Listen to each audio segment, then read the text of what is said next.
Dear students, welcome to this online course of Financial Accounting. My name is Vinay Sethia. This subject financial accounting is not new for you, but there are many aspects that are yet to be explored.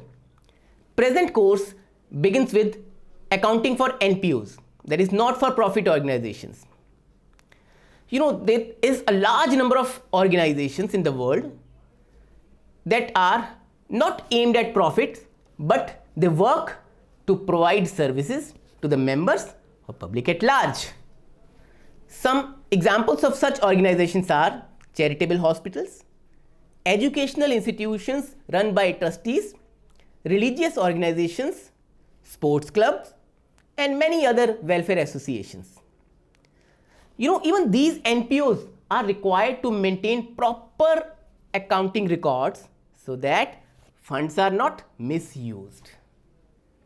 Okay, now after NPO, other units in this course are accounting for partnership, company accounts, and analysis of financial statements. A good news is that whatever you have learned in your previous class, that is all the rules or accounting procedures related to business transactions, routine business transactions of a sole proprietorship organization, all those rules are equally applicable in case of partnership as well as a company. Now, you must be wondering, if all the rules are same, then why these topics, partnership and company, are there in this course? Dear students, in case of sole proprietorship firm, there is single owner. The whole profit goes to that single owner. So there is no scope of dispute regarding profit sharing. But in case of partnership, profits are to be divided. Moreover, there are many peculiar special events that occur only in partnership. Like firm can admit a new partner. Any of the existing partner might leave. Unfortunately, one of the partners might leave this world, might die, or the existing partners may not be satisfied with the existing terms. They might be willing to change their profit sharing ratio. Or the last situation, that unlucky day might arrive when they decide to wind up the business and end their economic relationship. All these peculiar events have significant accounting implications. And in this unit, we will learn about all these accounting implications. Now, the next unit is company accounts.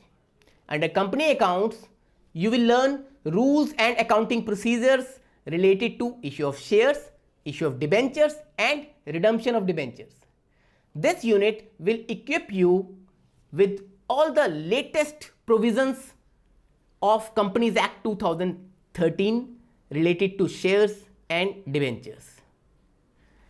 Now, the last unit is analysis of financial statements.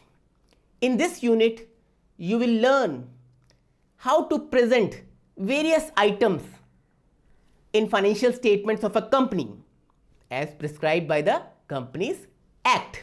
Moreover, in this unit, you will also learn various tools of financial analysis that are used to check the financial health of a business. For example, comparative statement, common size statement, ratio analysis, and cash flow statement. My dear learners, this course will provide you in-depth knowledge of all this through various resources like enrichment content, videos, self-assessment questions, and external web links. I hope you will enjoy this versatile course. Wish you all the best.